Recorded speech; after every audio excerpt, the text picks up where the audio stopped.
Halo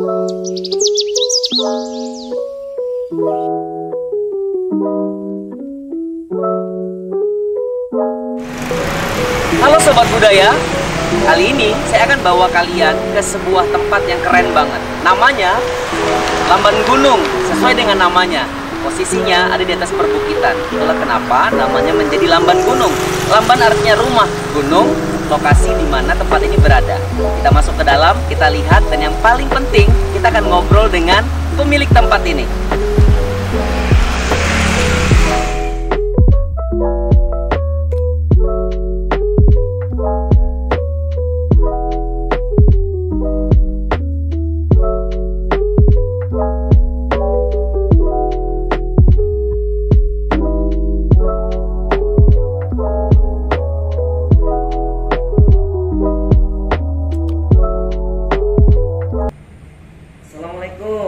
Waalaikumsalam. Masya Allah. Apa kabar Bang? Alhamdulillah.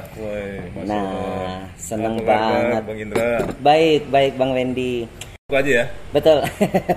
Biar asik ngobrolnya Ya. ya kan, sore-sore santai. Sudah vaksin kan? Betul, sudah. Alhamdulillah. Jadi Sobat Budaya, kita nih sedang bertemu dengan Bang Wendy. Jadi seperti janji saya tadi, kita mau ngobrol-ngobrol, bukan hanya nanya tentang spot yang nyaman dan sangat budaya ini, tapi juga kita mau tanya-tanya seputar aktivitas beliau. Bang Wendy sekarang lagi sibuk apa, Bang? Ya, terima kasih Bang Indra. Jadi saya ini sedang menekuni beberapa hal kegiatan. Tentu yang utama itu kan kegiatan saya mengelola usaha-usaha saya, termasuk usaha yang warung kopi ini. Kemudian juga saya sedang meneliti untuk dalam rangka penyelesaian tugas akhir saya di program Doktor Ilmu Hukum. Oke. S3-nya. Terus kemudian saya juga berusaha untuk tetap konsisten di kelompok-kelompok kajian. Dan keluarannya itu berupa tulisan-tulisan. Wah. Ya. Jadi jangan pernah berpikir bahwa ketika sudah mengakhiri karir ya langsung stuck, itu tidak. Nah, Bang Wendy ini tidak berlaku. Jadi yang produktif itu selalu terus-menerus terjadi. Aktivitas beliau banyak sekali seperti tadi yang sudah disampaikan gitu. Dan kalau saya tidak salah, Bang Wendy kan memang concern juga di bidang UMKM begitu ya, mengangkat usaha-usaha lokal yang kemudian dijadikan untuk sebagai pengembangan begitu, Bang. Boleh cerita Bang soal UMKM ini, Bang? Ya, sebenarnya kan gini, dari data kita bisa bangga dan membuktikan bahwa ekonomi Indonesia ini pernah terselamatkan dalam kutip itu oleh kekuatan geliatnya UMKM, ekonomi mikro. Ketika misalnya waktu krisis moneter akibat terjadi perubahan politik yang begitu dramatis waktu kita reformasi, nah itu ekonomi nasional kita cenderung melemah, dan yang mampu eksis itu adalah kekuatan ekonomi di sektor UMKM. Kemudian kembali UMKM memberikan bukti bahwa ketika pandemi ini, sekarang nih pandemi, dunia krisis, ekonomi kita terjun bebas, kontraksi sampai minus, dan alhamdulillah yang tumbuh kembang mampu bertahan itu adalah kelompok ekonomi mikro yang ada pada UMKM. Dan itulah yang menggerakkan ekonomi kita sekarang. Baik. Ya. Oleh karena itu saya sebagai juga bagian dari pelaku UMKM ya tentu punya spirit yang juga kuat untuk bagaimana membangun kesamaan semangat pada teman-teman para pelaku UMKM ini supaya mereka tetap menjaga marwah kegiatannya sehingga ekonomi kita ini ketika lagi pilot pun kita bisa bertahan. Apalagi kalau nanti ekonomi kita sudah mulai bangkit lagi, nah berarti UMKM akan lebih jaya lagi. Wah, itu ya. Jadi definisinya bahwa UMKM juga punya peranan penting, terlebih di sektor ekonomi yang walaupun sekarang sedang terkena pandemi. Nah, Bang, kalau bicara soal UMKM, Abang kan sebagai sosok yang juga mewakili adat istiadat budaya Lampung Pesisir, Saibatin begitu ya, Bang ya. Nah, kalau yang saya tidak salah tangkap bahwa tempat ini nih Abang tuh buat dalam rangka untuk menggabungkan kecintaan Abang akan budaya luhur Lampung Pesisir, Saibatin itu dengan juga ada unsur UMKM-nya juga. Begitu. Boleh cerita, Bang? Termasuk tempat ini begitu, Bang. Karena judulnya Lamban Gunung gitu ya. Jadi sebelum lamban-lamban banyak berkeliaran di kota Bandar Lampung, lamban ini tuh sudah ada sejak dulu loh. Ya kan? Boleh cerita, Bang, sama teman-teman seperti apa dulu Abang mulai merintis tempat ini? Yang pertama gini, saya pemerhati budaya, tetapi saya bukanlah tokoh budaya. Apalagi kalau dibilang saya tokoh adat, karena memang dalam struktur adat itu kan memang ada. Kalau Lampung Saibatin itu secara garis turun-menurun dia sebagai pemangku adatnya. Tetapi sebagai pemerhati budaya yang berasal dari salah satu jurainya Lampung ini, kan Lampung ini terdiri dari sang bumi dua jurai. Nah, dua jurainya itu jurai Pepadun dan jurai Saibatin. Nah, saya kebetulan adalah berasal dari kelompok yang Saibatin. Nah, tentu adalah kewajiban kita semuanya orang Lampung secara umum, terlepas dari etnis apa di kita, tapi sudah menjadi warga Lampung, maka seperti pepatah bilang kan, di mana bumi dipijak, di situ langit dijunjung. Oleh karena itu, kita ini punya kewajiban untuk menjaga, melestarikan, termasuk membanggakan budaya orang Lampung. Nah, oleh karena itu, dalam konteks itu saya mencoba untuk juga bukan memberi contoh ya, tapi melakoni. Jadi jangan cuma ngomong aja gitu, tapi melakoni sesuatu yang menurut saya itu bisa menjadi simbol, itu bisa menjadi upaya untuk melestarikan, itu bisa menjadi simbol untuk membangkitkan semangat teman-teman, orang-orang dan masyarakat budaya untuk juga secara bersama-sama membangun budaya ini.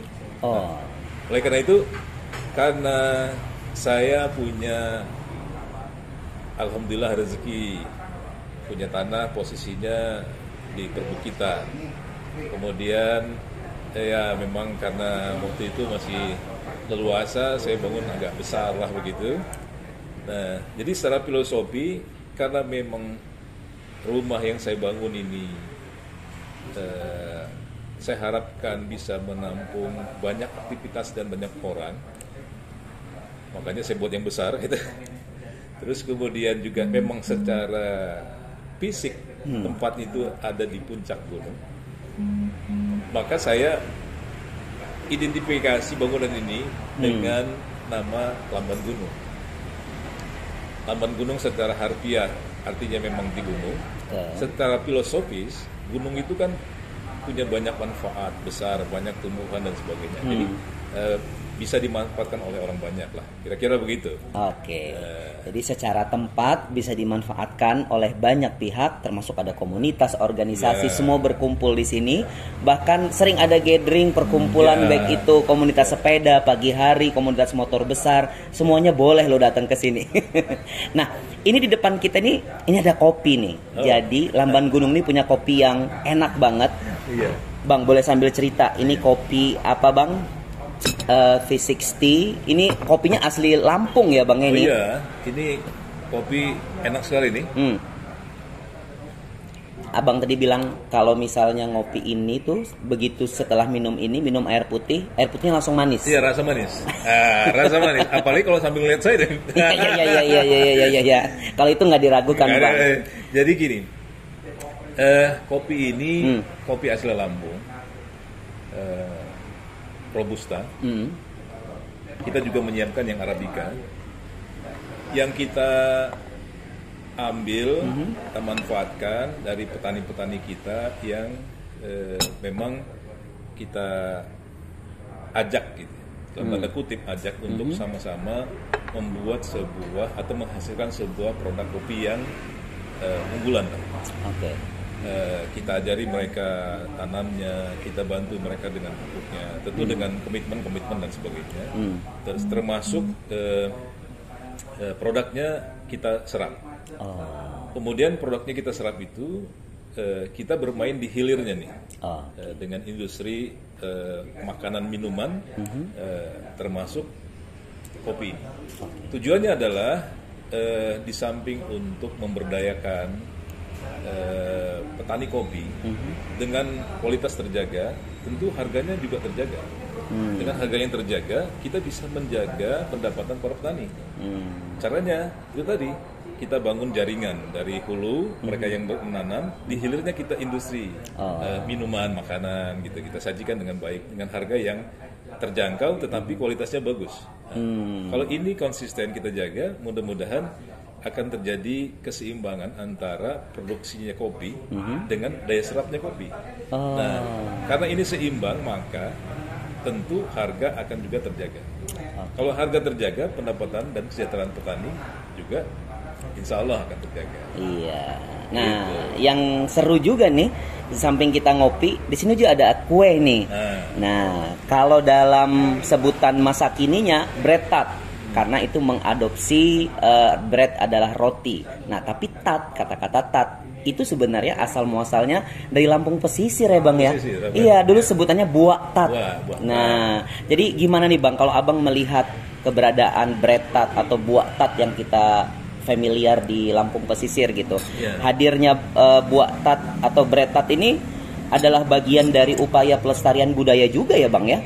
Sama seperti Abang membuat tempat ini, kemudian orang mengenal kata-kata lamban gunung. Lamban itu adalah bahasa untuk sebuah rumah bagi Lampung pesisir gitu. Ini gimana, Bang, soal bread tart? Abang setuju dong pasti kalau bread tart ini adalah bagian dari pengembangan makanan gitu ya. Makanan khas dari masyarakat Lampung, khususnya Lampung pesisir. Banget deh, setuju banget. Jadi budaya lokal kita itu, budaya itu kan cipta karsa karya. Nah, dulu saya juga nggak begitu persis tahun berapa, tapi sejak saya kecil saya udah sering melihat kue ini. Itu terbatas hanya pada acara-acara adat. Atau hanya pada hari raya. Ini ada kue ini. Karena disajikan gitu, terus kemudian di tengah-tengahnya itu ada selai nanas. Nah, saya suka tuh. Saya suka. Cuma memang diproduksi terbatas dengan mungkin ramuan yang masih dengan tradisional barangkali ya. Sehingga mungkin kurang populer. Nah, oleh karena itu sekarang disajikan dalam bentuk yang lebih bersahabat. Betul. Dengan penikmat kue ini. Disajikan dengan kemasan yang bagus, kemudian juga dengan bahan yang terpilih, sehingga lebih enak tuh, lebih enak dikunyah, lebih enak dinikmati, lebih enak juga untuk dijadikan sebagai souvenir, sebagai ciri khas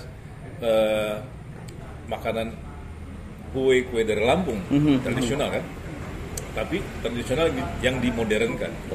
Nah, kita melihat ini adalah suatu peluang dari kacamata bisnis, jiwa pengusaha ini keluar, oh ini kita komersialisasi aja. Artinya bukan mencari keuntungan dari situ, bukan. Tapi kearifan lokal ini kita tampilkan, kita kemas, kita ramu dengan bahan yang lebih bagus, lebih enak, sehingga orang bisa menikmatinya. Betul. Nah, kemudian kita populerkan, kita jual, kita sampaikan kepada para penikmat kue, kita perkenalkan kepada pendatang-pendatang, sehingga kue ini bisa menjadi lebih populer sebagai khasnya kue tradisional Lampung. Betul. Nah, oleh karena itu sebagai satu komitmen kita untuk bagaimana menjaga atau ikut mengangkat kearifan lokal dalam bentuk kuliner makanan ini, kita punya kewajiban nih, kewajiban dalam tanda kutip, sesuatu yang memang enak dinikmati, wajib kita sampaikan kepada orang lain. Kalau kita sampaikan itu sesuatu yang kurang enak, mungkin nggak terlalu membanggakan, tapi ini enak. Nah, tapi kita wajib sampaikan kepada orang lain, bahwa ini enak gitu. Betul. Nah, enaknya ini adalah kue tradisional Lampung. Jadi satu saya lapa kualaju. Sekali merangkuh dayung, 2-3 bola bisa langoi. Makan kuenya enak, melestarikan budayanya jalan juga kan gitu. Jadi kalau misalnya menikmati kue-kue khas yang memang bagian dari budaya adat istiadat Provinsi Lampung ya, itu juga bukan hanya soal menikmati kuenya atau menghargai usaha UMKM-nya, tapi juga bagian dari rasa cinta terhadap budaya. Budaya, kearifan lokal. Gitu. Betul sekali. Nah, Bang, sekarang Indra kepengen Abang memberikan sebuah tanggapan tentang seperti apa sih Bang pergerakan budaya Lampung di saat ini Bang. Karena kan sekarang kan zaman digitalisasi, anak-anak milenial juga pengaruhnya banyak sekali dari luar sana begitu. Kalau dalam perspektif Abang gitu, pandangan seorang Bang Wendy, seperti apa sih budaya Lampung saat ini Bang? Ya, jadi budaya itu kalau saya memahaminya, budaya adalah cipta, rasa, dan karsa dari manusia. Tentu kita punya cipta sendiri. Banyak contohnya kearifan lokal sebagai budaya daripada Lampung. Nah, kita menghadapi tantangan, tadi Bang Indra bilang bahwa sekarang eranya digital. Sekarang eranya orang menggunakan media sosial. Sekarang orang, anak-anak terutama sampai remaja lebih cenderung dominan menggunakan smartphone-nya. Betul. Nah, oleh karena itu, tentu ini kan perkembangan zaman. Kita nggak bisa melawan, tidak ada satupun yang bisa melawan perkembangan zaman. Kalau orang perkembangan zamannya sekarang sudah, lo bayangin aja, dengan pandemi ini, kita ada percepatan sampai ibu-ibu rumah tangga pun, sampai tukang ojek pun bisa menggunakan Android. Hebat kan? Luar biasa kan percepatan itu. Nah ini perkembangan zaman, kita nggak bisa lawan. Nah bagaimana budaya? Budaya harus masuk di situ, di celah-celah itu untuk juga eksis. Tentu penampilan budayanya juga harus menyesuaikan dengan kebutuhan pasar. Kita harus kemas dalam bentuk juga misalnya tampilan secara fisik yang lebih bisa membangun rasa seni, rasa komunikasi dengan kaum milenial sekarang misalnya, atau terus kemudian juga kita bisa memanfaatkan media sosial untuk sosialisasi tentang budaya kearifan lokal kita. Banyak caranya itu. Oke. Nah, dalam momen ini nih, saya pribadi berharap sekali Bang Wendy bisa kasih pesan-pesan ke teman-teman milenial nih, generasi-generasi yang terbaru, supaya tetap mencintai budaya, menjaga kearifan lokal kita, dan kemudian syukur-syukur bisa menggunakannya, memperkenalkannya, dan menyebarluaskannya. Boleh Bang kasih pesan-pesan ke teman-teman sobat budaya semua, yang rata-rata nih banyak anak muda ini. Iya. Kalau dibilang anak muda, saya ini juga masih muda. Iya, terlihat. Ya, jangan lihat KTP ya, tapi lihatlah semangatnya, iya. Insya Allah. masih sama dengan teman-teman, ada kelompok komunitas sepedahan, dengan komunitas motor, masih kadang-kadang suka adventure juga, Iya. Masih suka dengan nongki juga. Ya itu kayak anak muda sekarang, dan seperti yang tadi saya bilang nggak bisa kita lawan. Betul. Perkembangan seperti itu. Nah, oleh karena itu saya ingin mengajak teman-teman milenial lah, teman anak-anak muda seperti saya, generasi yang semangat gitu.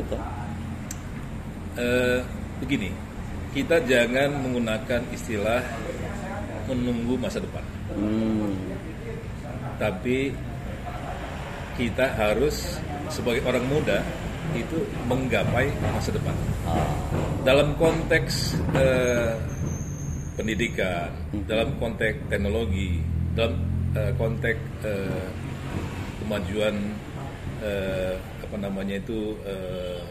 berkumpul, bergaul dan sebagainya. Tetapi juga dalam konteks budaya, kita mesti menjadikan ini sebagai modal dasar kita, bahwa semaju apapun perkembangan peradaban dunia ini, kita adalah orang yang punya budaya asli. Nah, budaya aslinya ini yang harus kita terus lestarikan, kita pertahankan. Dalam konteks ini misalnya, bagaimana kita bisa mencintai produksi kita sendiri. Dalam konteks makanan, kuliner, minuman, kopi. Bayangin loh, Indonesia ini tercatat menurut data penghasil kopi terbesar kedua di dunia. Dan hanya beberapa provinsi, termasuk Lampung, yang memproduksi kopi yang punya unggulan. Nah, kalau kemudian dunia saja itu bisa menjadikan minuman kopi atau industri kopi ini menjadi sesuatu yang punya nilai baik, kenapa kita yang justru orang Lampung tidak menjadikan minuman kopi misalnya untuk menjadi sesuatu yang menjadi trademark kita, ciri kita?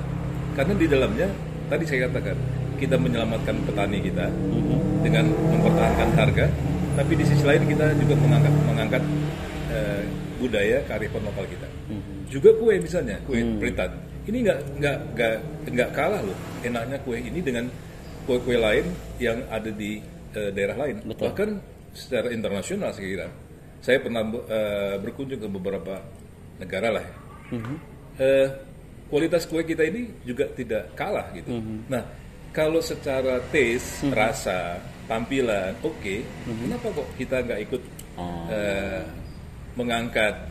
Jadi makan kuenya enak. Betul. Di sisi lain kita juga menjaga, memelihara kearifan lokal kita, budaya, ciri khas kue Lampung kita. Iya. Jadi poin yang paling penting yang harus diingat, terkhusus teman-teman milenial nih, bahwa jangan pernah melupakan akar budaya kita, karena itu adalah identitas bangsa dan juga sebuah kebanggaan, karena kita adalah bagian dari negara yang punya adat istiadat. Banyak sekali suku bangsa, bahkan Lampung yang tadi disampaikan oleh Bang Wendy ya, Saibumi Wajurai. Jadi ada 2 jurai di dalamnya yang mudah-mudahan kedua jurai tersebut bisa bersinergi, bisa saling menopang sehingga anak-anak milenial selalu kenal dengan budayanya. Termasuk kopi dan bretat yang ada di Lamban Gunung. Kalau kata Bang Wendy tadi, kalau hal yang bagus itu harus disebarluaskan. Betul. Saya pun menyebarluaskan bahwa kalian harus datang ke sini. Baik sendiri, berdua, dengan pacar, dengan teman, dengan organisasi ataupun komunitas. Karena saya kasih tahu di sini bisa buat untuk acara apapun juga, mulai dari acara komunitas, bahkan priwet, bahkan untuk acara keluarga, arisan, ulang tahun, party kalian semua, acara gathering kantor pun bisa diboyong ke sini. Nah, jadi tunggu apa lagi? Lamban Gunung ada di tengah kota, aksesnya mudah sekali. Terima kasih Bang Wendy sudah ngobrol sore ini. Terima kasih Bang Indra. Ini adalah obrolan yang sangat bermanfaat karena banyak insight yang saya pribadi dapat, dan mudah-mudahan teman-teman anak-anak milenial nih, sobat budaya semua bisa mendapatkan poin bahwa bagaimanapun perkembangan zaman, budaya kita, adat istiadat kita harus terus dijaga. Terima kasih Bang Wendy sekali lagi, terima kasih banyak. Sampai bertemu lagi di episode selanjutnya Bicara Budaya bersama teman-teman sobat budaya untuk keagungan Lampung tercinta. Sukses selalu. Assalamualaikum warahmatullahi wabarakatuh. Waalaikumsalam warahmatullahi wabarakatuh.